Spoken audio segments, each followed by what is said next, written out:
Bonjour chers confrères, je vais vous montrer rapidement quelles sont les deux fonctionnalités les plus importantes du programme EdDiag, outil d'aide au diagnostic en médecine adulte. Admettons que vous ayez un problème chez une patiente de diarrhée chronique. Si elle est isolée, vous allez utiliser le module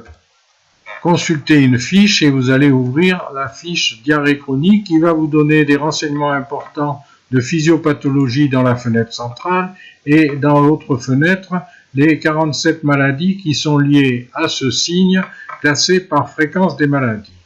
Si par contre cette patiente a plusieurs signes, vous allez utiliser le module Faire un diagnostic en rentrant l'âge et le sexe, une femme de 50 ans qui se plaint de diarrhée chronique et elle a noté un amaigrissement et elle se plaint aussi d'arthralgie. Vous voyez dans la fenêtre de droite qu'il y a 19 maladies qui sont possibles et vous allez lancer le diagnostic pour les voir apparaître classées par probabilité, de la probabilité la plus forte à la probabilité exceptionnelle. Vous avez donc continué votre interrogatoire et en fait cette patiente se plaint aussi de douleurs abdominales que vous allez rentrer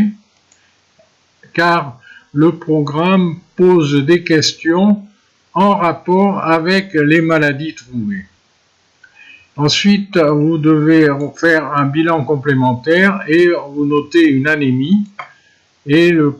diagnostic proposé pour le moment, ce sont maladies de Crohn en premier, mais vous avez aussi d'autres affections et vous voudriez bien vous remettre en mémoire la maladie cœliaque et vous avez donc une alerte parce que les médecins souvent n'y pensent pas. Vous pouvez voir au passage que l'écriture de cette maladie est référencée avec de nombreuses inférences. Vous avez les généralités et vous avez les signes et les examens complémentaires classés par fréquence avec ceux qui sont déterminants, qui sont soulignés. Vous voyez que l'anticorps anti-endomysium est un examen complémentaire qui permet de faire le diagnostic et donc il vous est proposé dans le réexamen et vous allez le rentrer et la maladie cœliaque à ce moment-là est la plus probable. Je vous remercie